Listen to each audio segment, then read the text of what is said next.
আসসালামু আলাইকুম। আরো একটি রিভিউ নিয়ে হাজির হলাম।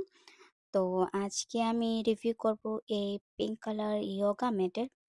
এই ইয়োগা ম্যাটটার সঙ্গে আসছে ২ টা ব্লক, তার সঙ্গে ফোমের ২ টা একটু হার্ড ফোমের ২ টা ব্লক। তার পাশাপাশি আসছে টাওয়াল, ২ টা টাওয়াল, একটা ছোট একটা বড় অ্যান্ড একটা বেল্টও আসছে। অ্যান্ড এটা আমি ইউজ করতেছি ২ দিন যাবত অ্যান্ড ইউজ করার পর ভাবলাম এটা রিভিউ করি।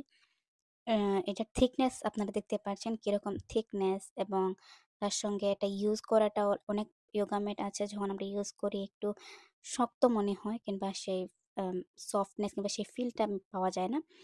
এটা একটু সফট, এবং এটাতে যখন ইয়োগা করে একটা সফটনেস ফিল হয় এবং কোনো কষ্ট হয় না, কোনো পেইন হয় না। তো আপনারা চাইলে এটা অর্ডার করতে পারেন। আমি এটার লিঙ্ক ডিসক্রিপশনে দিয়ে দেব। তো আপনারা এখান থেকে এটা অর্ডার করতে